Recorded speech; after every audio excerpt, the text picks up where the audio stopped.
Oh. So when you're ready, next slide, please, Aura. Lovely. So the topics we'll be covering today are topics that we think are easily missed or forgotten when you're starting as a doc. I worked as a trust grade CT1 and Aura also worked as a trust grade F1 and F2. And these are the topics that we think are easily overlooked. There are obviously a lot of questions that you would have, but we just wanted to cover these ones that we thought would be beneficial for you for when you do start your first job. So talking about work contracts, shift patterns, pay, and understanding your pay slip, the different types of leaves that are available, teaching and training. A lot of people don't know what they're entitled to, and then you kind of get cheated by the system just because you don't know what you're supposed to be asking for. So we just wanted to bring to your awareness this evening the things that you should be looking out for when you do start working in the NHS. General hospital structure, and at the end we're happy to take any questions in relation to this topic or in regards to working in the NHS. Please. So for those who have secured a job, congratulations. And for those yet to, congratulations in advance, because we're sure and hopeful for you that you will get something soon. The next slide, please. Right, so over to you, Aura. So your work contract. So once you've received that lovely email congratulating you that you've scaled through the interview process and you've been given a job offer, most times a lot of the job offers are dependent on satisfactory referencing and also completion of the things that you need to take off with regards to occupational health. So usually there's a list of like vaccinations that you need to have done. And usually sometimes the trust can help with these vaccinations, or sometimes you have to get them done outside. And then you'd be sent these information plus your work contract. And with your work contract, it is so important to read the nitty-gritty details. It's quite a few pages long, but hey, it's a contract that basically binds you and the trust. So it contains details about your role, the duration of the role, your pay, your annual leave, so the number of days that you're entitled to, and then information about the notice period, so how long you need to give if you decide to leave the trust. An important tool that I think can be quite beneficial is the BMA. If you're not familiar with the BMA, the British Medical Association, you can Google them and you can just search online the BMA contract check-in service. Usually you can send them your contract and they can review it for you if you want. I remember when I started my job as an F1, it was a trust grade position. I was quite surprised as to how low the pay was. So I sent it to the BMA to have a look, like, oh, is this correct? Because different trusts have different sort of pay scales that they work on. Hopefully this is all changing now with hopefully us securing a better pay through the BMA. So yeah, you can send your contract to the BMA and they can check it for you. I believe it's still a free service. So do make use of that if you're not sure about certain details within your contract. But most importantly, read your contract. And then with some trusts, you need to sign it and just sort of send it back to them. There's a lot of paperwork that's involved when you newly start in a trust. And then next you have your rota and shift pattern. Another thing that you can do is also send it to the BMA or have a look at the BMA's rota checker. Usually it's quite good because then it can tell you whether your rota is compliant, because sometimes some trusts, make that slight mistake of not giving you enough rest periods after your on calls, or potentially putting you on the rota where you're working more than, let's say, 40 hours in a week. It just depends on what your contracts say. So it's good to know that that service is available. So once again, you can Google BMA Rota Checker. In terms of your shift pattern, so usually it varies according to your trust, but then usually these are the sort of standard things that you find. So you have your normal working days, which can start at 9, finish at 5, or in some trusts, so for example, my trust is 8 to 4. And then you have twilight shifts, which may vary. Some trusts don't do twilight shifts. My trust, for example, does a twilight shift and it's 1 till 10. And then you have your night shifts from 8 p.m. to 8. Hello, can you guys still hear me? Yes, we can. Okay, great. And then you have your long day shifts, which are usually from 8 a.m. to 8 p.m. Usually, when you hear terms like on-call shifts, these are usually your twilight shift, your night shift, or your long day shifts. And something that's very important is exception reporting. So basically, this is just a system that's been designed by most trusts where you can report online if you've stayed or if you keep consistently staying outside your work, your stipulated work schedule for that day. So let's say if you're on a 9 to 5 and you notice that you're always leaving at 8 o'clock. Obviously, it's important to prioritize all the jobs that you have, but sometimes in some wards, it's just very hectic and some of the juniors end up staying till quite late, and it can be a recurring pattern. Usually what the exception reporting thing, so if you don't know how to exception report, ask the other junior doctors on your ward, or ask I wouldn't say ask the consultant. I mean, you can, but they might not know. Usually there's this kind of say that, they encourage us to exception report, but then some people feel like they're frowned upon when they exception report. What this does is that it highlights to the consultants, it highlights to the people creating the rotas that, hey, there's something, wrong that needs to be reviewed here because the junior doctors are staying longer than they should stay. And sometimes they can sort of reimburse your time per se by, let's say, paying you for the extra hours that you stayed, or perhaps sometimes they could give you some extra time off based on the number of hours you stay. Obviously, if you're the only one within your ward that keeps exception reporting because you're the only one staying late, then they might need to review, okay, are you being efficient with your jobs? But it's just something to be aware of that you can do. Important things to note with your rota: know who your rota coordinator is. Obviously, it will be a rota coordinator that will probably send you the email with regards to your rota and shift pattern. So you would already have their email address, but then also it's nice to have their phone number to hand as well. Know the locations for handover. So handover is basically like a short meeting that you usually have at the start and usually at the end of a shift, where the outgoing team and the ingoing team basically, and the incoming rather, team basically meet together and they discuss, say for example, some of the sick admissions or some of the important admissions that it's important for the new team to be aware of. There's an exchange of bleeps, which is basically like a mini device that nurses or other doctors or anybody can basically contact you on. So you see the number that's displayed on it and you can call that number back. So that's also a place where you hand over bleeps to whoever will be carrying. So say, for example, you're from the day team, so you meet the person in the night team that's doing a similar role to you overnight, and you hand over a bleep to them. And it's important to know the locations for handover, because that's an important meeting that needs to happen at the start and usually at the end of your shift. And then you need to know the important bleeps for the most important people that you might need during your shift. Obviously, that's like a lot of numbers and you don't have to memorize it. That's why you have the induction app to help you. So usually with the induction app, even if you sort of locum across different hospitals, you can kind of set the settings so that it shows you the specific numbers for this particular hospital, and you can interchange depending on when you're working in this hospital, when you're working in the other hospital.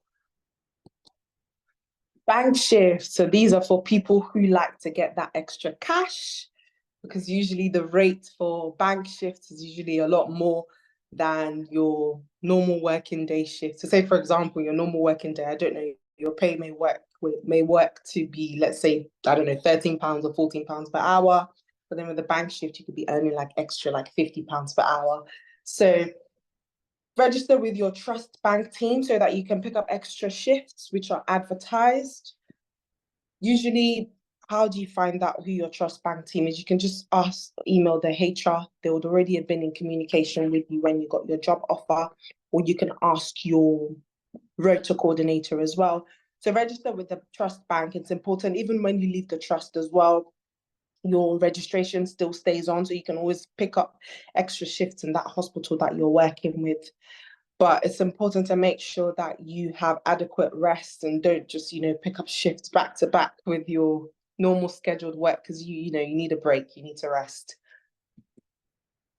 And then payday, which is the most exciting day of the month. It's usually towards the end of the month, but it may vary in some trusts, but in all the trusts I've worked in, it's usually been towards the end of the month.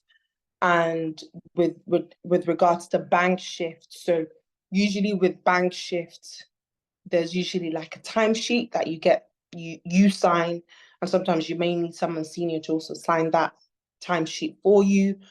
It goes to the rota coordinator, who then signs it, then it gets processed.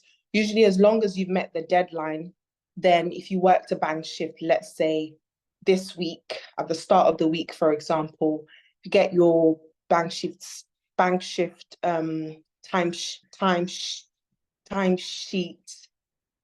Sorry, that should say if your timesheets rather than time shifts. If you get your timesheet signed in advance before the deadline, then you possibly get paid next week, which is quite handy, So yeah, so that obviously may vary depending on the trust you're working with, but bank shifts are nice because you get the money really quickly. And then your pay slip. This is what a typical pay slip looks like. So I don't know if you can see it clearly. Sorry, I don't know if you can still see my face, but so basically at the top left, should probably be able to see my arrow. So there's the assignment number that's there. So that's basically what the HR department recognizes you as. You're kind of given an assignment number. So if you had any queries with regards to pay, if you tell them your assignment number, then they know who you are. Then you have an employment, your employee name, at the top of your pay slip, the location that you're working, the department you're working in, your job title, and your pay scale description. This would have usually been on your work contract, for example, because usually if you do on-call shifts, usually aside from your base salary, you can also get like a 50% top up, depending on what pay scale you're at, in addition to whatever your base salary is. And then on there, you have your base salary for the year, and then the standard hours, 40 hours, and then your tax office name, your tax office reference, your tax code, which is unique to you. That's very important because sometimes your tax code can change. Sometimes you may be started off on a wrong tax code. It's important so that you can contact HMRC and they can fix that. And if they owe you anything, they can pay that back to you, at the beginning of a new tax year, or potentially in your next pay. And then you have your NI number as well. So in terms of how the payslip is set up, so you have the pay and allowance section, which is essentially what's coming in, and then you have the deductions, which is essentially what's coming out. So, you have your basic pay, which is basically your salary or wage, let's say, divided by 12, basically, and that works out to be that total amount. And then the extra things that you get, so say, for example, your weekend shifts or your night duties, you get like an extra allowance on top of your base salary. So sometimes your overall salary will probably work out to be more than your base salary, especially if you're doing on-call shifts. So those are all the extras all added onto the payslip. And then you have the deduction section. The pay usually means the tax, your NI deductions, because everybody pays that, NHS pension, that's obviously optional. If you did decide that you didn't want to pay NHS pension, you can opt out. And then car parking, if you choose to pay for parking. And then you have your net pay at the end after all the deductions have been made. So that's pretty much what a standard payslip looks like, and that's sort of how to interpret the payslip. Over to you, Yemi.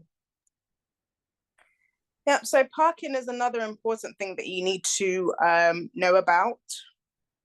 Obviously, if you're not driving, then it's really not your problem. But if you do drive, then it's important to know which area is allocated to staff parking and which is public. If you are caught to park in the public area instead of the staff parking area, then you can get a fine. So it's very, very important to understand if you need to display anything on your windscreen, how the pay is, how the pay system is. There's some trusts where parking is absolutely free for staff and public members. And there's some where actually, you know, like Ora just explained, on the previous slide, it's deducted from your monthly salary. So it's important for you to find out on the first day and make sure that you just follow the rules. Next slide, please, all right. Right, leave. One thing that everyone should be aware of is what they're entitled to when it comes to leave, especially when you don't have the luxury of, you know, the university days where you kind of know when your holidays are. You have to be very organized when it comes to the different types of leaves available. So first is the annual leave. In your contract, it will tell you what you're entitled to. On average, it's 27 days per year, depending on how many years you work in the NHS. I think after 5 years of service, it goes up to about 32 or so days per year. So it's important for you to clarify in case there's, you know, strange variation, but just check your contract. Most people tend to book their annual leave way in advance. Literally at the start of every new rotation, every doctor would have kind of put all their annual leave for the next 4 months. And what happens is if you request yours late, then you have a higher chance of it being declined, because there's a minimum staffing level that's acceptable. And if the rota coordinator has a look and sees that they don't have enough to cover that day, they will reject your request and ask you to choose another day. So it's very important for you to kind of just be very organized, and plan ahead. And even if you have no plans, just book something. It's better to book something and change it later than not book at all, and then you're like just stuck with all this time that you can't actually use. And next is your study leave. So study leave is also a very, very important leave that people don't utilize as much. You are entitled to a study budget, which is like a minimum of £600, depending on the trust, for you to attend different courses, conferences, and yeah, just anything that adds to your professional development. Some people do a master's as well. So you are eligible to apply for study leave and, you know, access to the study budget, but most people don't, and that's just money that you're entitled to that you're not spending. So think, research, look out for different things that you can attend when you're working, and maximize your study leave and study budget. For example, your ALS course, obviously it's only if you pass that they refund your money back, but it is something that most trusts will cover if you ask for it. Next is a sick leave. Now, with this one, unfortunately, it's one that people take advantage of. And it's just, I think it's important to be considerate with this. If you're not sick, then don't call in sick. I know sometimes it can be a bit frustrating when you have plans over the weekend and you're on call and you've tried to swap your on calls, because sorry, forgot to mention earlier, but with your annual leave, you can only use that for your normal working days. You cannot apply that to your on-call shifts. So that's twilight, nights, or long days. With those shifts, you have to swap with someone else to get the day off. So obviously there are times where you will try to swap, but no one will want to swap with you. And most people tend to call in sick on those days. But if you can, please don't do that. Be considerate, because you don't want to leave your colleague stranded on the ward doing more jobs than they need to do. And really and truly, what goes around comes around. So if you do it, then it's likely to happen to you as well. Most important thing is to inform your rota coordinator as soon as you know that you are not well enough to come into work. That be 7 a.m., 6 a.m., whatever the time. Also let the consultant, if you can, know. Some wards have a group chat. If you can put it there, whatever it is, whatever the situation, just make sure that you inform them on time so they can find adequate cover. It's for patient safety, which is very important. The next one is toil, so also known as time off in lieu. Now with this one, it's basically days given back to you for days that you have worked when you weren't meant to. So for example, bank holiday, if you work a bank holiday, you'll get that day back. Or if you happen to work extra hours that you were not meant to work, and it happens to be like half a day, you'll get that time back. So that's what that's for. Or if you had to attend a mandatory course, for example, or training, and then you get that day back. Then you have maternity and paternity leave. I know for some people this might be a strange one to talk about, but I think it's important to know, especially for the females here, just because with maternity leave, obviously you are entitled to statutory pay, which anyone is entitled to, regardless of if they are working or not. But if you are working in the NHS, then you have like your occupational pay, which is obviously more. It's your salary that you're being paid. Now, the only way you get access to that is if you have been working 12 months continuously in the NHS. It doesn't matter which trust, but the most important thing is that you've been working for at least a year in the NHS. If you work less than that and try to claim maternity leave from the NHS or from your trust, you will not get the pay, which would be obviously sad because, yeah. So it's very important for those who are planning to, have a family or get married. Just make sure that you plan wisely with that. Paternity leave is similar, but obviously that's just 2 weeks. With maternity leave, you are entitled to the year. You get paid your full pay or salary for the first 2 months, so 8 weeks. Then you get half pay for 18 weeks. Then you get the basic government pay, so statutory pay, for 13 weeks. And then last 13 weeks is unpaid.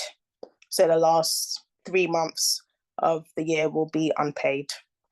That's why most people tend to take 9 months, or if they're well supported, they take the whole year. And the last one here is compassionate leave. So this is for if you have any family emergency or caring responsibilities. For example, if you have a child who, happens to be sick, you can take compassionate leave rather than sick leave, because obviously you're not the one who is sick. Or if, any family emergencies, you can ask for compassionate leave. Next slide, please. Right, so the mandatory trust training, this is something that you have to do. It's mandatory. It covers things like manual handling, infection control, information governance, safeguarding, etc. Just the basic things that the trust expects you to know. It's usually online. There might be the odd classroom learning, but most of them are online. So for example, with the BLS, that would probably be that would be in person. that would be in a classroom setting, but the others would be e-learning, which you have to do in your own time. And yeah, unfortunately, there is a test at the end that you have to pass for them to certify you as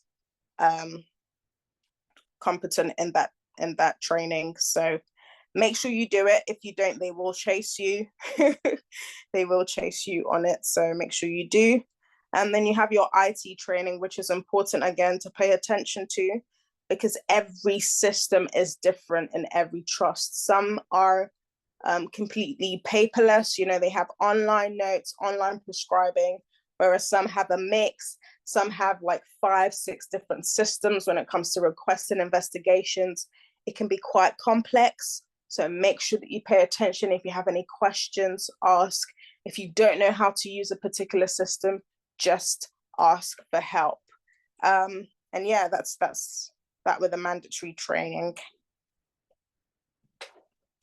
So your role. So this is regardless of if you're a trainee, trust grade, locum, if you're F1, F2, SHO, whichever title you have, this is the role description. This is what is expected of you. The first one we've got here is request an investigation. So obviously you will attend the ward round with a consultant or registrar, depending on which ward you're working on. And by the end of that ward round, you would have a job list. So a list of jobs that you have to do for each patient. Usually this is divided amongst all the, juniors, just to kind of make sure that everyone gets all the jobs done by the end of the day. But sometimes you might be the only junior, for example, if other people call in sick and you're left with all the jobs. So one of them is requested investigations for patients. Now, what's important here is to understand why you are requesting that particular investigation. Because when it comes to vetting requests, which is basically asking the radiologist for approval to have that investigation done, you would have to justify your request. And sometimes a lot of junior sis look very silly when you're speaking to the radiologist. Trust me, I've done it before, and it's not nice. And they're like, okay, why are you requesting this investigation? And you're like, oh, because the consultant said so. It really isn't a good answer. So know exactly why you're requesting the investigation, know the indication, know what you're looking for, because they'll ask you, what do you expect to find? So yeah, make sure you know that. Then interpreting results, again, so you would have requested some blood tests, or your colleagues would have from the day before. Your consultant would expect that you have gone through the most recent blood tests and are able to interpret what you see. So for example, do you think this patient is likely to have an infection? Is the patient anemic? Whatever, etc. Just know how to interpret the results. If you've not started working, this is something you can work on now. Know what you're looking for. So then you have referrals to other specialties. Now this can come in different forms. Sometimes it's via email. Sometimes there's a particular form that you have to fill in. And sometimes it's a telephone conversation. Now you are your patient's advocate, you're a patient's lawyer. And again, with referrals, you kind of have to know what you're talking about. You need to be able to prove to that specialist doctor why they need to see the patient. So understand the indication or purpose for every referral that you are made to carry out. If you don't understand, then go to the patient's notes, have a read, or just ask for a senior doctor to explain. You do have the right to question, and when I say question, politely, but like you can question your consultant or registrar and find out why exactly they want a particular referral done. Discharge summaries. No one likes these. Some people do actually, but I don't. Now, this is something you have to be very efficient in doing. Sometimes you'll be asked to do a discharge summary in 15 minutes for a patient who's been on the ward for 3 months, which can be very frustrating, especially if you can't read your colleague's handwriting and you're there going through the notes, and it's just, yeah. So I think this one comes with practice. This one comes with time. Eventually you'll kind of have your way of doing it, but do understand that this is going to a GP who needs to understand what's happened to that patient during their stay. Clocking in new patients into the hospital, again, this is pretty straightforward. This is something you can practice, just practicing how to present a patient to a consultant or to a senior, could be a registrar.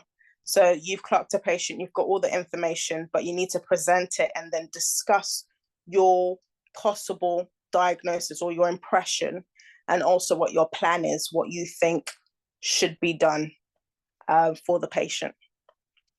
Then when you're on call, you'll be covering different ward areas. You're usually not alone. You should have a senior with you. You should always have a senior with you. So if you're ever stuck, if you don't know what to do, just bleep your senior and ask for help. Then attending emergencies. So this is usually called a MET call, a medical emergency team call. You're expected to attend those at all times.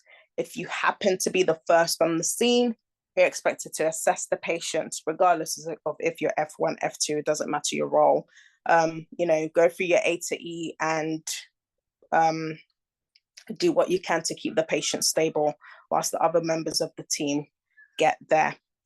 And lastly, procedures. So phlebotomy, for example, most hospitals do have a phlebotomist that do their rounds in the morning, but sometimes they don't, and you're expected to obviously take bloods, or you could have an acutely unwell patient where you'd have to take bloods, put a cannula in, a whole sepsis 6 run.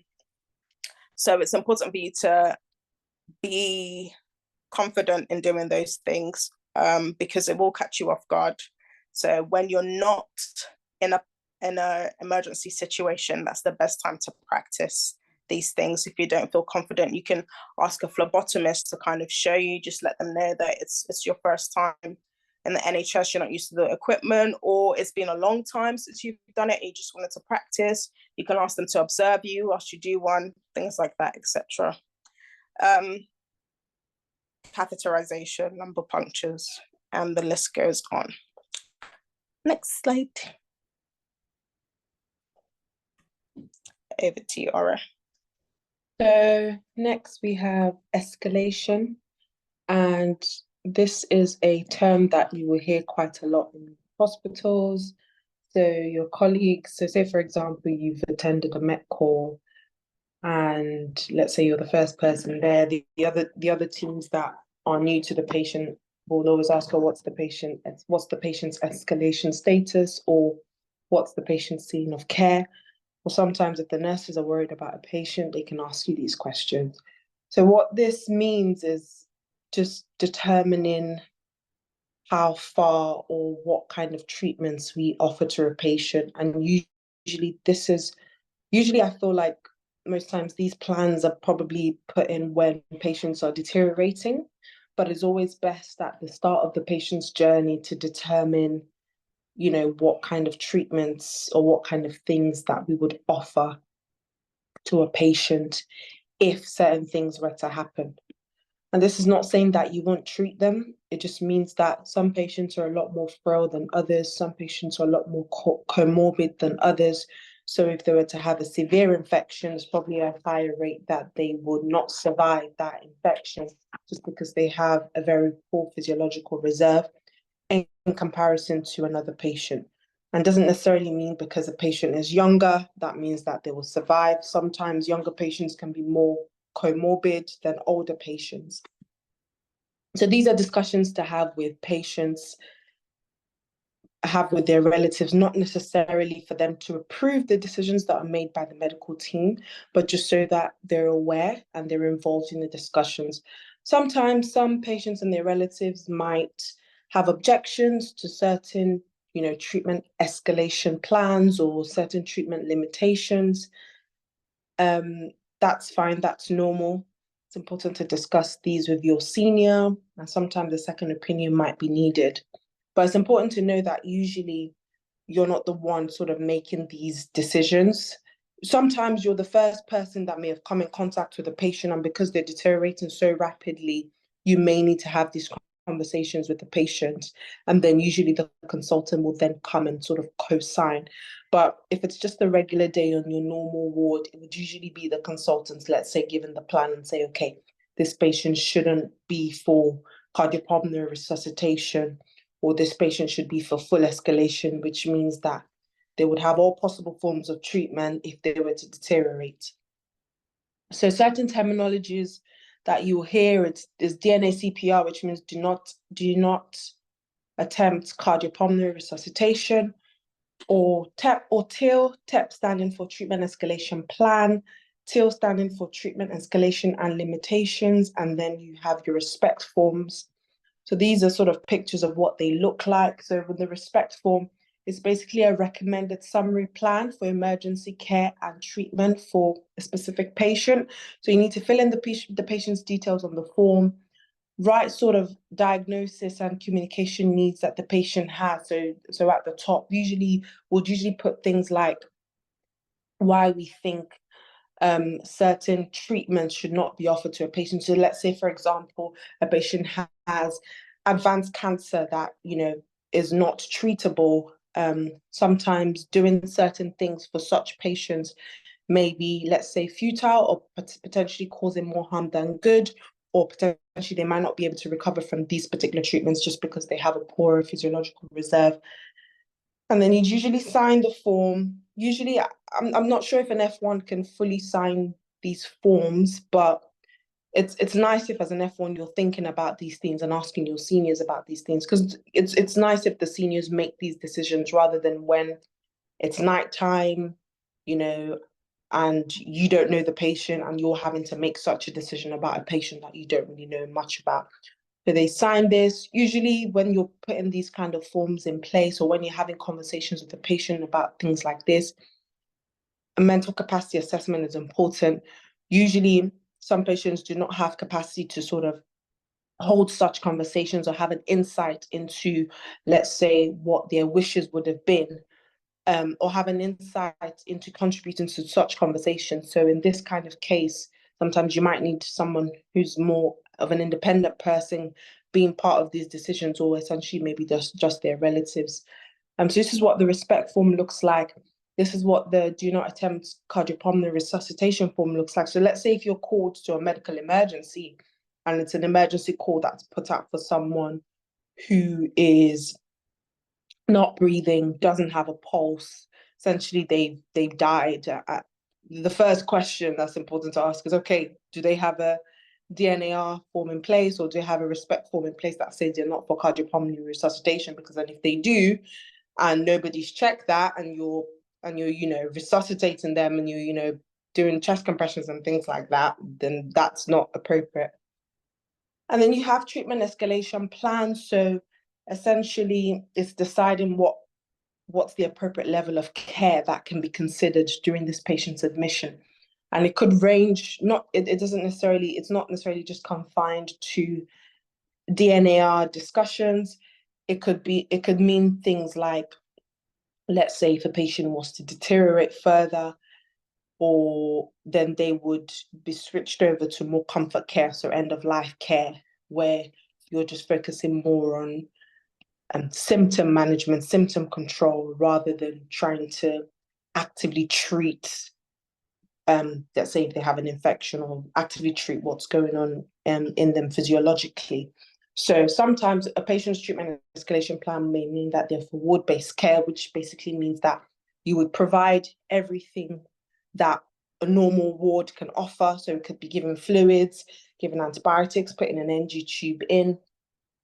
And then it gets more sort of advanced from there. So things like invasive ventilation, non-invasive ventilation, so things that are probably done in an intensive care setting. Sometimes a patient could not be for cardiopulmonary resuscitation, but they can be considered for intensive care for, let's say, some form of organ support if they were to deteriorate. So these are things that are important to to talk about with patients, talk about with families, and also talk about amongst yourselves at work, or talk about with your senior. Is this something that we've thought about? 'Cause sometimes some consultants don't like to put these plans in place, but ultimately, I would say it's for the patient's good, and it's just ensuring that the patient actually receives holistic care. And then the next thing is rest. In terms of when you're working, it's so, so important to get your rest. Sometimes work can be so overwhelming, even in your 9 to 5, that you've just got so many jobs because you're the only doctor on the ward. But even if it's just 30 minutes, have something to eat, have a cup of tea, listen to music, just leave the ward setting. It's so important, because then you come back feeling a lot more refreshed for the task that you have ahead. So ensure that you take your breaks. It is so, so, so important. There's restrooms available for your on-calls. So basically areas where you can have a little snooze, just find out where these areas are. And then you have a doctor's mess, which is like a nice room for doctors to chill, relax in. Sometimes in most trusts, they require like a monthly contribution or like a one-off financial contribution towards maintaining the doctor's mess. So in some doctor's messes, you have like some games facilities, coffee machines, or like a TV. Or sometimes they have days where, let's say, they order pizza, or just kind of nice things like that to help with like doctors' well-being. And then you have a staff room on every ward. Might have like a mini kitchen area, a microwave where you can warm your food, some hot water where you can, make your tea. There's a fridge, there's milk that you can use. So things like that. It's very important to make use of these facilities while you're at work. And then teaching and training, it's so important. So you're not just at work to, do the roles that Yemi had mentioned earlier on. What makes you, well-rounded sort of holistic doctors is also teaching and training and learning. When you start, especially sort of as a trust grade doctor, sometimes most trusts may not necessarily put out there what you're entitled to. It just depends. It's important to make contacts with the education departments, or let's say somebody that's the same grade as you, so say for example an F1 but is an F1 training, because then they can guide you to what sort of things that you need to be doing, or what kind of things that you can attend. And you can ask questions, am I entitled to attend this? And if you are, go for it. So things like getting a portfolio. Usually the education department can open a portfolio for you. I think most trusts, regardless of whether you're trust grade or not, they can link you onto a portfolio that's very much similar to what the trainee doctors are using. And with these portfolios, they're just a nice avenue for you to just document things that you're doing for your own continuous professional development, because these things are important towards your appraisal. And the appraisals are things that happen yearly, where you meet with like a consultant and you discuss things that you've been doing throughout, the year to improve yourself as a professional. And unfortunately, saying that you've just been on the ward doesn't quite cut it. You have to do things that are educational. So you can have access to a portfolio. Usually another thing to be aware of, when you're signing your work contract, or even when you're having your interviews, if they ask you a question, if they give you the opportunity to ask questions, you can ask as to whether you'd be entitled to a clinical and educational supervisor. And these are just consultants that will be there to kind of help you through your journey. So things that are education related, you could always ask them questions. They can have a look at your portfolio. They can sign things off for you. So yeah, that's a very important thing to have while you're working a portfolio. Even if your trust doesn't offer, I think people that are, if you're working as a locum, your trust may not offer this for you, but I think you can search on how to open some independent portfolios online. And then departmental teaching, depending on what department you work in. Usually some departments offer teaching. So if it's like once a week or once every other week on a particular topic that's specific to that department, these are also good, because sometimes it allows the junior doctors to contribute towards teaching. So there might be topics to choose from that you can present. It's nice because then you present to a consultant, you may get some feedback, well, try and get some feedback. These feedbacks may be important towards applying for specialty training later down the line. So these are just things to think about.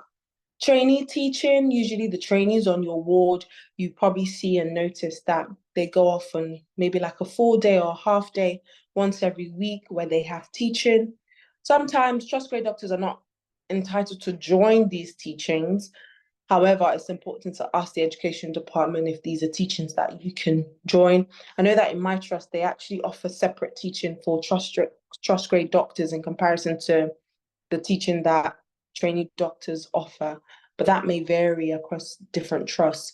Then you have ground rounds, which are like nice educational meetings that happen in most trusts. It's like a 1 hour, 2 hour session, one day every week where consultants are there, doctors are there, nurses are there, and they just present on a certain topic for the whole trust. You can join these things online sometimes, or sometimes they have to be in person. And then you have simulation sessions, which are also nice. Sometimes these may not readily be available for trust grade doctors, and that's just because of funding. That's just because of issues with funding. But do make sure you ask these questions as to whether you're entitled to join a simulation session. And then you have things called MDT meetings, which are multidisciplinary team meetings, which is where the multidisciplinary team, so you get to know more about that later down in the presentation, but consultants, dietitians, if it's relevant, registrars, radiologists, most importantly, they'll meet, discuss patients, discuss plans of treatment for patients. Usually, let's say a patient has been newly found to have a particular cancer. Depending on what the cancer is, if it's a lung cancer, they can be referred to a lung MDT, where these teams will basically sit down and discuss this patient and discuss the appropriate treatment for this patient. So as a doctor as well, you're entitled to attend such meetings if it's a department that you're working in. Even if it's a department that you're not working in, you can probably inquire about joining them. It's just very nice because they're quite educational. You get to encounter different cases and find out how they are managed. And then M&M meetings, these are morbidity and mortality meetings that would usually happen within your department. Usually it could be once a month, but it just varies. This is where you talk about patients that passed away within your department. And usually someone's presenting the case. And there's always something to learn from the deaths of the patients that have been on the ward. And then you have the different types of hospitals. So there's different types of hospitals, as you can see on there. It varies based on the size and based on, what they're able to offer. Sorry, just bear with me 1 second. So it varies. So you can have a community hospital, which is usually more like a smaller hospital. Usually with community hospitals, they don't really have they don't have an A&E. So if a patient is very unwell in a community hospital, then you probably have to call an ambulance so that they're taken to another hospital that has an A&E, which could be like a district general hospital. District general hospitals are a bit much larger than community hospitals. I mean, community hospitals are just like a few wards. District general hospitals are much larger than community hospitals, but then they're smaller than teaching hospitals. Usually they would have like quite a few departments, but they may not have all the departments in a district general hospital. And then you have tertiary care centres, which offer specialized medical facilities where patients that have like complex or severe conditions are treated. So sometimes you might have a patient that comes into your A&E that you're clerking, that's coming with like a brain bleed, for example, and needs neurosurgical intervention. So then you'd be referring to like a tertiary center for neurosurgery that's, affiliated with your trust. And then you have specialty hospitals, which basically focus on a specific area. So you can have specific like children's hospitals or like women's hospital or like orthopedic hospitals. They're just focused on that one main specialty. And then you have rehabilitation centers or hospitals, Sometimes when a patient is leaving your ward, for example, you might hear that, oh, they're getting stepped down to a rehab hospital. But these are just patients that just need continuous, let's say, physiotherapy support or some form of rehabilitation before they can then be discharged to their own homes. And then you have teaching hospitals, which are like NHS Foundation Trust, and they're quite big. And they're usually affiliated with the university, and they have like a focus on education and research. So these are just different kind of hospitals that you may sort of get jobs in. And it's just important to sort of kind of know their functions. And then the hospital structure, this is quite a big one, and it may vary according to different trusts, but you know, when you start in a new hospital, it's always so different. Sorry, can you guys still hear me? Can you hear me okay? Yes, we can. Okay, great. So it can be quite, you know, daunting. Hospitals are like big places. There's just so many areas to get used to. But this is sort of the generalized structure. So usually a patient would probably start off their journey from an A&E, which is an accident and emergency. And then there's different segments to an A&E. You have the resus, which is usually where all the monitors are like going off, and you have like the really sick patients, probably like about to die, or sometimes not necessarily about to die, but you have the really sick patients that are in resus. So basically, as the name implies, resuscitation, trying to resuscitate them. And resuscitate doesn't necessarily just mean like, you know, chest compressions. It could just mean like cardiovascularly. So in resus, immediate emergency care is being provided. Usually, probably the patients are, let's say there's 2 patients to 1 nurse, for example. That's just because with the patients that are triaged. So when a patient comes to A&E, they're triaged to the different locations. So you might be asked to, for example, clerk a patient that's in A&E, but it's in the resus area, or like it's in A&E, but it's in the majors area, or in the minors area. So it's just important to know, so that when you hear, so if you hear the term resus, you're like, oh, okay, this patient's probably going to be really sick, probably a bit more stabilized by the time you're clerking them, because then the A&E team would have tried to stabilize them. And then you have the majors department, which is for very urgent emergency care, and then you have the minors department, which is for urgent emergency care. Obviously, it says the word urgent, but you know, the way things are in the NHS, patients can probably be waiting for like 3 hours, 4 hours to be seen in minors and majors. But usually if they're in resus, they're literally seen immediately once they come in. And then you have an urgent treatment center, which basically sees walk-in patients through A&E. So when patients come through A&E, sometimes they can be triaged to the urgent treatment center, which would just probably mean that whatever they've come with isn't so severe, and they can be given advice or given treatment and can literally go on the same day.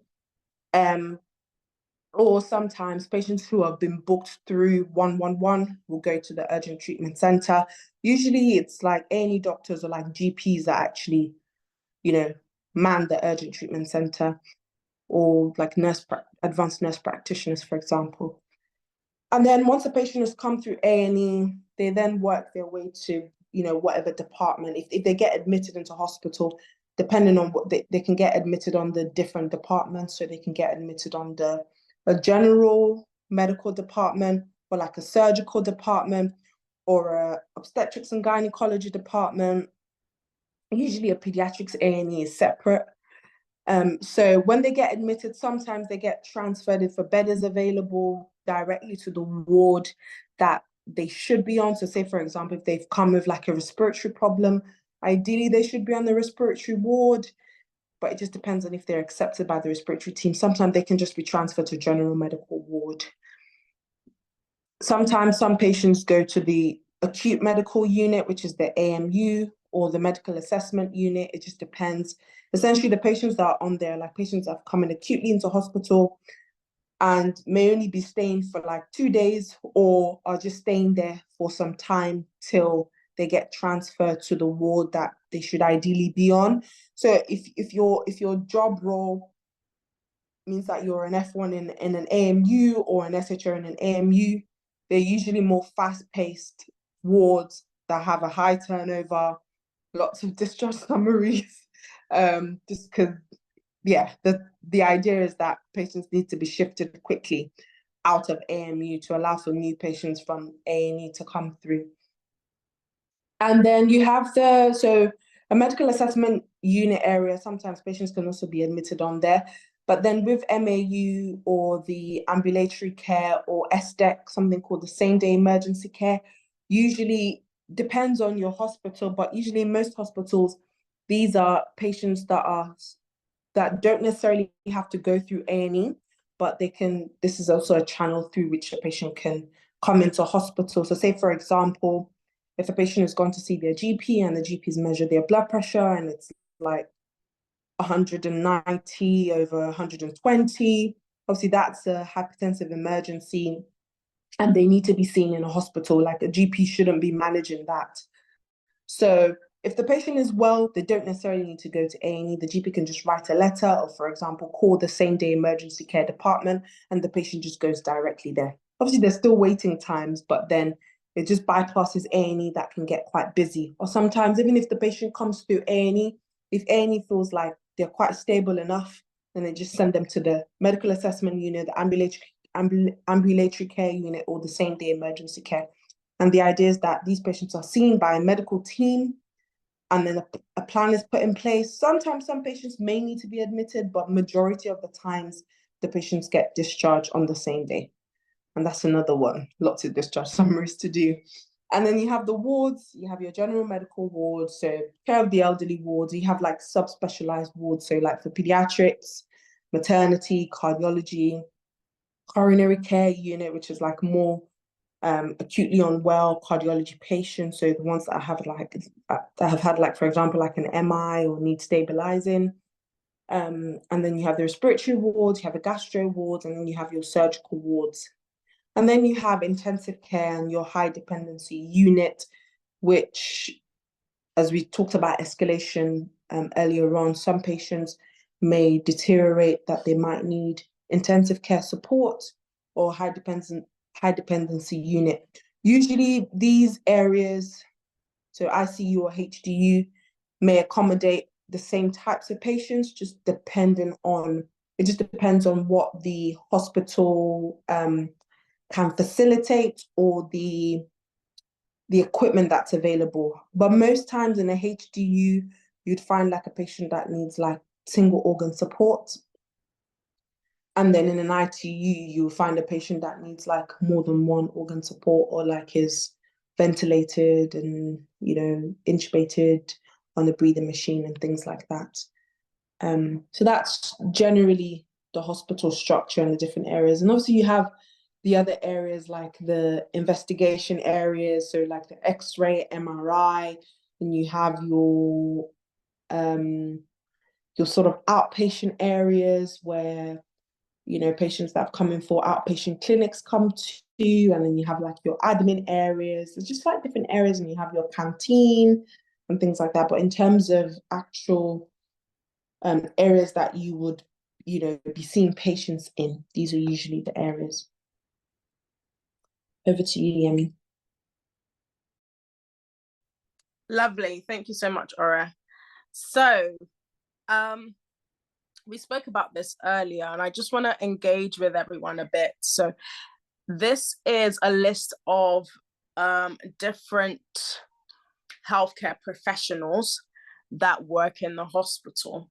And it's important to familiarize yourself with the multidisciplinary team and other people because you will need them at some point. So my question to you is, is there any role that you can see on the screen that you don't know what they do, or you don't have any idea if it's abbreviated, what it stands for? Yeah, can you just put it in the chat if there's any role? Okay, there's a few coming through. I'll wait for them to just pile up a little.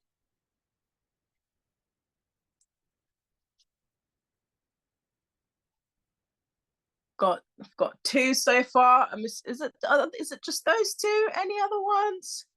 Okay. Right. So is it just those 2? Everyone seems to know every other team or professional. That's amazing.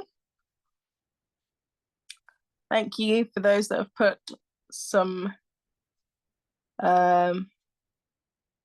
examples on the chat. Lovely. Yes, yes. Now the questions are coming through. Lovely. Yes, these are valid questions. Please don't feel silly to ask. So as many as that look strange to you, just put them on the chat and I'll go through them. I will only go through the ones that you put on the chat. I'm not going to go through everything. So right, whilst everyone else is thinking through,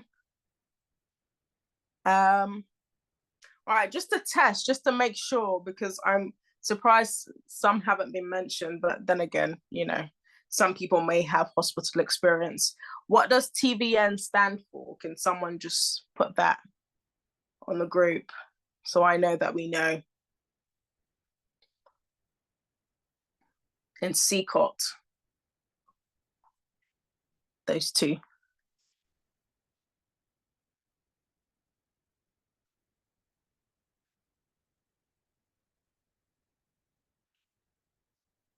Lovely, thanks, Wumi. Yeah, it's a tissue viability nurse. Do you know what they do, Wumi, whilst we're on that? Anyone know what CCOT is?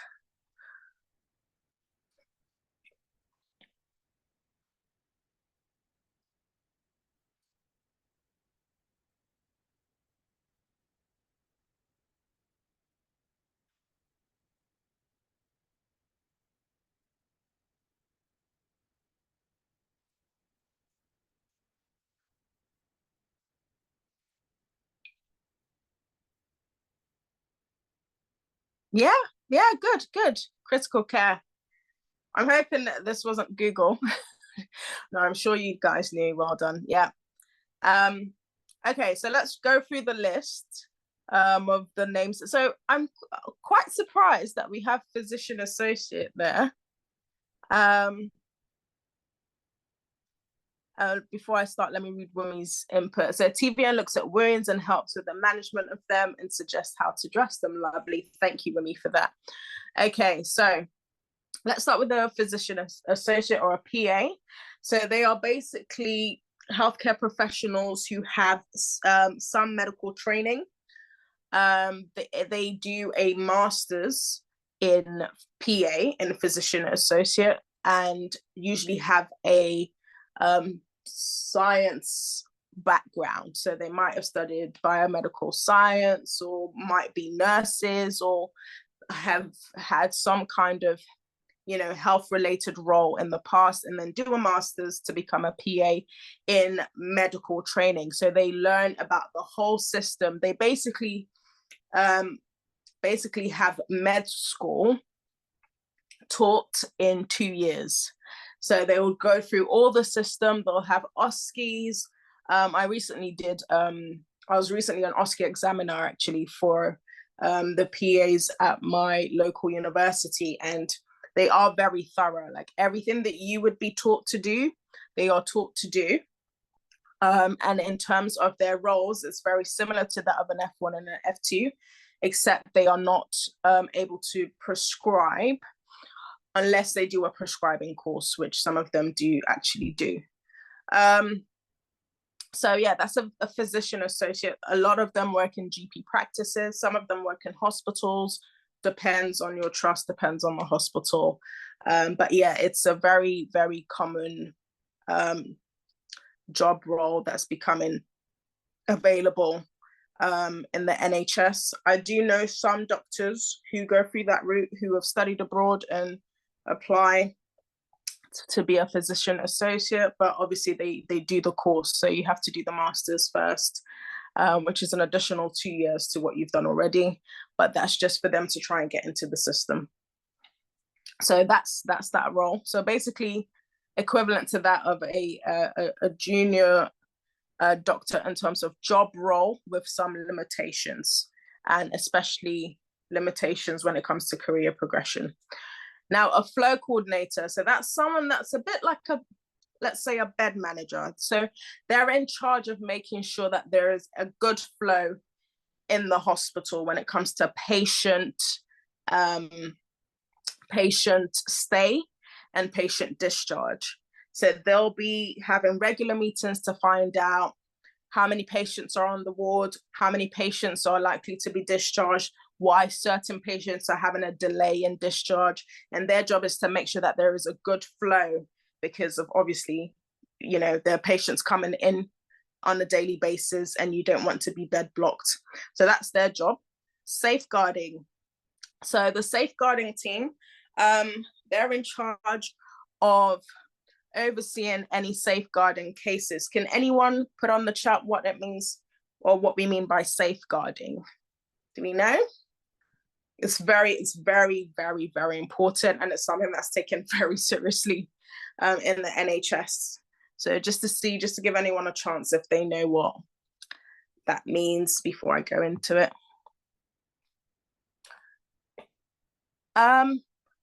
Yes, I mean, in simple terms, keeping patients safe. Yes. Yes, lovely. I like this as well. Raise awareness to appropriate teams if a patient is at risk. Yeah, so basically they're in charge of looking into cases that any of the healthcare team might flag as, you know, a red case. If we feel like someone is being abused in any sort of way, not just physical, obviously, whether it be financial, whether it be emotional, whether if we think any vulnerable adult is being taken advantage of, then we refer them to the safeguarding team, where we just want their input to make sure that this person is being safe, and this person is not in any way being harmed by the family members, or wherever, you know, their parents, or wherever they may be. So you have the adult safeguarding and you have children safeguarding. For example, with children safeguarding, you have children that may turn up to A&E with, you have something called the accidental and non-accidental injuries.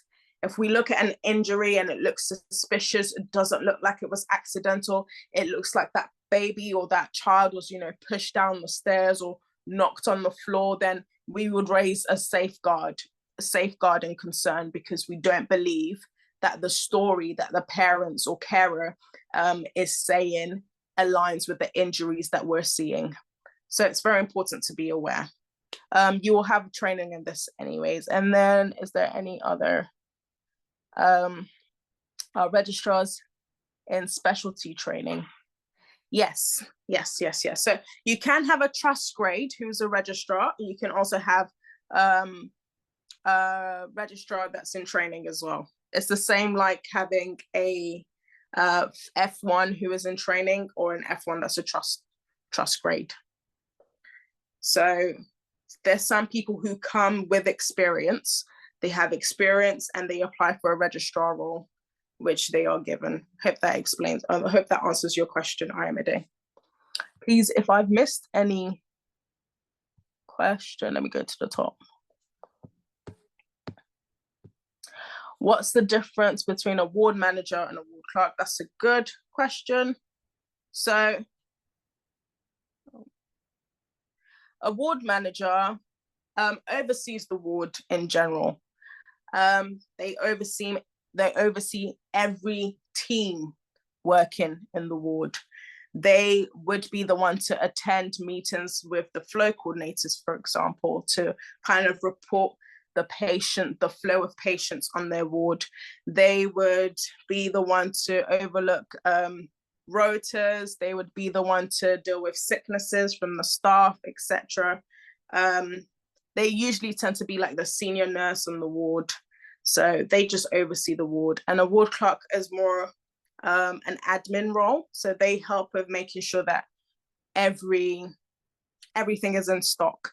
So if, for example, you need a form to, for requesting bloods, or, the patient label, or they literally just deal with admin, or you need to photocopy a few things that need to be faxed to a particular team, or if someone rings the ward, let's say a family member, they'll be the one to, answer the call and kind of refer that call to the appropriate team.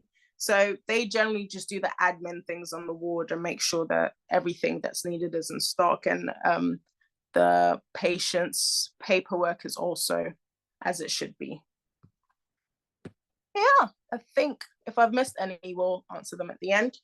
But yeah, so I think we generally know everyone else on this screen. It's just very important to know the pharmacists, for example. They are very, very important people. If you make a mistake, they will call you up on it. If you're not sure about a prescription, please ask them. If you're not sure about the formulation, if you're not sure of what's in stock, please ask them. There's some times where people are used to prescribing the brand name. Don't do that, because different hospitals use different brands. So yeah, just ask the pharmacist and they'll tell you the appropriate name to prescribe according to the trust. Yep, next screen, Aura. So we're getting to the end. Top tips from us. First is to prioritize patients over pride. Prioritize patients over pride. So ask questions when needed. What that means is, if you don't know, ask, because it's really not worth that patient's health. It's not worth risking a patient's life. You are dealing with life and death scenarios sometimes. It doesn't matter if you look silly. It actually doesn't matter. You might look silly once, but then you'll learn and you're not going to look silly again. So just make sure that if you don't know, that you ask questions. Second, reflect daily on achievements and areas of improvements. This is why the portfolio can be quite useful. But even if you don't have that, it's important to just go home especially after your first day and your first week, and think about the things that you did well. Think about the things that you could have done better. Think about what you learned that you didn't know about. And the things that you identify as, a weakness or a weak spot, make sure you study on it. Make sure you watch videos. Make sure you ask questions. Make sure you improve on those areas. It will help you it will help your confidence, basically. Seize opportunities to upskill through workshops and utilize your study budget. I think we've emphasized this a lot. Every opportunity you get to do something to make you better, to show professional development, will help you when it comes to your appraisal, when it comes to revalidation, when it comes to applying for specialty training, and just generally help you as a doctor. So use the opportunities that you have. If you don't know, ask other people, search online, be proactive, don't be lazy. Connect with colleagues and support networks. It's very important to do this, especially in the season of kind of job hunting. This is not really the time to stay indoors. This is the time to kind of explore as much as you can, attend different events, networking events, social events, medical conferences. You never know, that might be the connection you need to get in that job offer. So make sure that you're connecting with other people and joining support networks. Like it says, remember, you're not alone in your journey. There are people that have been where you are and are willing to support you. And it's the same with myself and Aura. Even where we are, we look for people that have been in our shoes so that we can get that support along the way. And finally, keep smiling. You're better today than yesterday.